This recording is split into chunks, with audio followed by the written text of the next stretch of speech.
Commercial cylinder ಆಯ್ತು, ಗೃಹ ಬಳಕೆ ಸಿಲಿಂಡರ್ ಆಯ್ತು, ಈಗ ಬಂದು ನಿಂತಿರೋದು ಪೆಟ್ರೋಲ್ ಡೀಸೆಲ್ ಕೊರತೆ ಆಗತ್ತೆ ಅನ್ನೋ ವದಂತಿ ಕೆಲವು ಜಿಲ್ಲೆಗಳಲ್ಲಿ ಜನರನ್ನ ಕಂಗಾಲಾಗಿಸಿದೆ. ಹಾಗಾಗಿ ಪೆಟ್ರೋಲ್ ಡೀಸೆಲ್ ಅಭಾವ ಆಗತ್ತೆ ಅನ್ನೋ ಆತಂಕದಲ್ಲಿ ಬಂಕ್ಗಳ ಮುಂದೆ ಜನ ಜಮಾಯಿಸುತ್ತಿದ್ದಾರೆ. ಪೆಟ್ರೋಲ್ ಡೀಸೆಲ್ ಅಭಾವದ ಭೀತಿಯ ಹಲವು ಬಂಕ್ಗಳಲ್ಲಿ ನೋ ಸ್ಟಾಕ್ ಅಂತ ಹೇಳ್ತಾ ಇದ್ದಾರೆ ಬಂಕ್ಗಳ ಮಾಲೀಕರು. 5 ಜಿಲ್ಲೆಗಳಲ್ಲಿ ತೈಲ ಕೊರತೆಯ ವದಂತಿ ಹಬ್ಬಿದೆ. ಬೆಳಗಾವಿ, ಯಾದಗಿರಿ, ರಾಯಚೂರು, ಬೀದರ್ ಮತ್ತು ಧಾರವಾಡ ಈ ಜಿಲ್ಲೆಗಳಲ್ಲಂತೂ ಜನ ಟೆನ್ಷನ್ ಆಗಿದ್ದಾರೆ. ಪೆಟ್ರೋಲ್ ಬಂಕ್ಗಳಿಗೆ ಜನ ಮೊನ್ನೆಯಿಂದಲೂ ಕೂಡ ಪೆಟ್ರೋಲ್ ಬಂಕ್ಗಳಿಗೆ ಜನ ನುಗ್ಗುತ್ತಾ ಇದ್ದಾರೆ. ಕಿಲೋಮೀಟರ್ ಗಟ್ಟಲೆ ಸಾಲ್ಗಟ್ಟಿ ನಿಂತಿದ್ದನ್ನ ನಾವು ನೋಡಿದ್ವಿ. ಈಗ ನೋ ಸ್ಟಾಕ್ ಅಂತ ಬೋರ್ಡ್ ಹಾಕಿದ್ದಾರೆ. ದೃಶ್ಯದಲ್ಲಿ ನೀವು ನೋಡ್ತಾ ಇದ್ದೀರಿ ಯಾದಗಿರಿ, ಧಾರವಾಡ, ಬೆಳಗಾವಿ, ರಾಯಚೂರು, ಚಿಕ್ಕೋಡಿಯ ದೃಶ್ಯ. ಜಾತ್ರೆ ತರ ಜನ ಪೆಟ್ರೋಲ್ ಬಂಕ್ಗಳಲ್ಲಿ ಜಮಾಯಿಸಿದ್ರು. ಎಲ್ಲಿದೋ ಸುದ್ದಿ ಬಂದು ಜನರ ಕಿವಿಗೆ ಬಿದ್ದಿದೆ. ಪೆಟ್ರೋಲ್ ಡೀಸೆಲ್ಗೂ ಸಮಸ್ಯೆ ಆಗತ್ತೆ, ಸಿಕ್ಕಿದ್ರೂ ಕೂಡ ಸಿಕ್ಕಾಪಟ್ಟೆ ಜಾಸ್ತಿ ಆಗಿರುತ್ತೆ ರೇಟು ಅಂತ.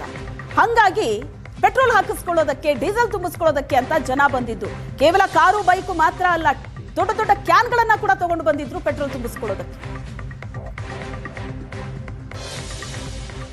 ಈ ಪೆಟ್ರೋಲ್ ಡೀಸೆಲ್ ಅಭಾವದ ವದಂತಿ ಜನರ ಕಿವಿಗೆ ಬಿಟ್ಟಲ್ಲ, ಇದ್ರ ಬಗ್ಗೆ ಜನ ಏನ್ ಹೇಳ್ತಾರೆ ಬನ್ನಿ ನೋಡೋಣ. ಸುಮ್ಮನೆ ಎಲ್ಲ ಫೋನ್ಗಳಲ್ಲಿ ವ್ಯಾಟ್ಸಪ್ ಬಂದಿದೆ, ಮೆಸೇಜ್ ತಪ್ಪು ಮೆಸೇಜ್ಗಳು ಬಂದದ, ಅದಕ್ಕೆ ಈ ಥರ ಆಗ್ತದೆ ಅಷ್ಟೇ. ಎಲ್ಲ ಕಾಮನ್ ಆಗಿ ಸಿಗ್ತದ ಅಂತ ಹೇಳಕತ್ತೀರಿ. ಈಗ ಮುಂದಾದ್ರೂ ಕಂಟಿನ್ಯೂ ಹಿಂಗೆ ಸಿಗ್ತದ ಅಂತ ಪೆಟ್ರೋಲ್ ಬಂಕ್ನವ್ರು ಹೇಳಕತ್ತಾರೆ. ಇವು ಆಲ್ರೆಡಿ ಸಿಗಕತ್ತದ, ಹಂಗಾಗಿ ನಮಗೇನು ಕೊರತೆ ಇಲ್ಲ ಅಂತ ಅನ್ಸಕತ್ತದ. ಮುಂದೆ ವಿದ್ಯುತ್ ಇದರಲ್ಲಿ ಏನಾಗ್ಬೋದು ಅದು ಇನ್ನೂ ಗೊತ್ತಾಗ್ತಾ ಇಲ್ಲ. ಅದೇ ಪೆಟ್ರೋಲು ಯುದ್ಧ ನಡೆಯಕತ್ತದ, ಜಾಸ್ತಿ ಆಗ್ಬೋದು, ರೇಟು ಸಿಗ್ಲಾರ್ದಂಗೆ ತೊಂದರೆ ಆಗ್ತದ ನಮ್ಮ ಮಾತಾ ಅಂತ ಹೇಳಕತ್ತಿದ್ದಾರೆ. ಆದ್ರೆ ನಾವು ಆಸ್ಕತ್ತೀವಿ. ಇವತ್ತಲಿಂದ ಪೆಟ್ರೋಲ್ ಕಡಿಮೆ ಇದ್ದಿಲ್ಲ, ಇನ್ನು ಮ್ಯಾಲೆ ಕಡಿಮೆ ಹಾಕತಿ ಅಂತಾರ. ಇನ್ನು ಮ್ಯಾಲೆ ಸಿಗೋದಿಲ್ಲ ಅಂತಾರ. ಅದಕ್ಕೆ ಬಂದಿನ ಪೆಟ್ರೋಲ್ ಸಿಗೋದಿಲ್ಲ ಅಂತೇಳಿ ಮಂದಿ ಹೇಳ್ತಾರೆ. ಹಿಂಗೆ ರೋಡ್ನಾಗ ಪಬ್ಲಿಕ್ ಹೇಳ್ತಾರೆ, ಎಲ್ಲಾರು ಬಂದು ಜಮಾ ಆಗ್ಬಿಡ್ತಾವ.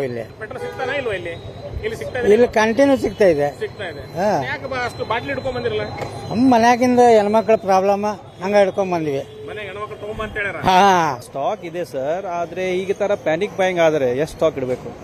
ಕಂಪ್ನಿಯವರು ಅಷ್ಟೇ ಕೊಡ್ತಾರಲ್ಲ, ಟರ್ನ್ ಅರೌಂಡ್ ಟೈಮ್ ಇರುತ್ತೆ. ಹೋಗ್ಬೇಕು, ಗಾಡಿ ಬರಬೇಕು, ಅನ್ಲೋಡ್ ಆಗಬೇಕು, ಸೇಲ್ ಆಗಬೇಕು. ಮಾತ್ರ ಈ ತರ ಜನರು ಈ ತರ ಮಾಡಬಾರ್ದು. ಸ್ಟಾಕ್ ಅವೈಲೇಬಲ್ ಇದೆ, ದಯವಿಟ್ಟು ಕಂಟ್ರೋಲ್ ಆಗಿ ನಿಮ್ಗೆ ಎಷ್ಟು ಬೇಕು ಅಷ್ಟೇ ತಗೊಳ್ಳಿ. ಬಾಟಲ್, ಕ್ಯಾನ್, ಎಕ್ಸ್ಟ್ರಾ ಫಿಲ್ಲಿಂಗ್ ತಗೋಬೇಡಿ. ನೀವು ಎಕ್ಸ್ಟ್ರಾ ಎಷ್ಟು ತಗೋತೀರಿ ಅಷ್ಟು ಇದು ಕಂಟಿನ್ಯೂ ಆಗುತ್ತೆ. ಏನು ಎಲ್ಲರೂ ಏನು ಹೇಳತ್ತಾರೆ, ಡೀಸೆಲ್ ಸಿಗಲ್ಲ, ಪೆಟ್ರೋಲ್ ಸಿಗಲ್ಲ, ಬಂದಾಗ್ಯಾವ, ಶಾಪುರ್ಲಿಂತನೂ ಬಂದಾರ, ಶಾಪುರದಾಗ ಬಂದಾಗ್ಯದ ಅಂತ ಹೇಳಿದಾಗ ಇಲ್ಲಿ ಎಲ್ಲರೂ ಜನರು ಇಷ್ಟು ಮುಗಿಬಿದ್ದಾರೆ. ನಮಗೂ ಮಂದಿ ಹೇಳಿದಾಗ ನಾವು ಪ್ಯಾನಿಕ್ ಆಗಿಸಿಂದ ನಾವು ಗಾಡಿ ತೊಗೊಂಬಂದು ಈಗ ನಾನು ಎಷ್ಟೊತ್ತೈತ್ರಿ, ಈಗ ಒಂದು 2 ತಾಸು ಐತ್ರಿ ಈಗ ನಿಂತ್ಗಿಸಿಂದ ಇಲ್ಲಿ. ಈ 2 ತಾಸು ಆದಮೇಲೆ ಈಗ ನನ್ನ ಗಾಡಿ ಡೀಸೆಲ್ ಹಾಕ್ಯಾರ. ಅವ್ರು ಪೆಟ್ರೋಲ್ ಪಂಪ್ದವ್ರು ಪೆಟ್ರೋಲ್ ಆದ ಡೀಸೆಲ್ನ ಆದ ಅಂತ ಹೇಳತ್ತಾರೆ. ಬಟ್ ಜನ ಈ ರೀತಿ ಸುಳ್ಳು ಸುದ್ದಿ ಹಬ್ಬಿಸ್ಯಾರ, ಯಾವುದು ಸತ್ಯ ಗೊತ್ತಾಗ್ತಿಲ್ಲ.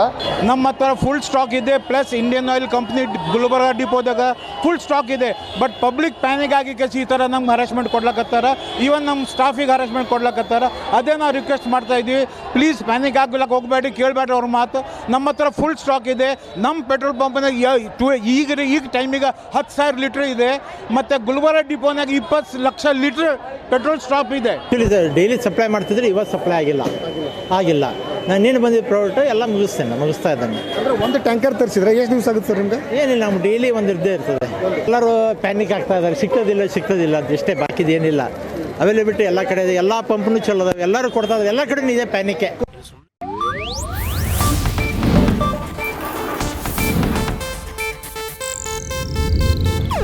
ಇದು ಏಷ್ಯಾನೆಟ್ ನ್ಯೂಸ್ ನೆಟ್ವರ್ಕ್ ಪ್ರಸ್ತುತಿ.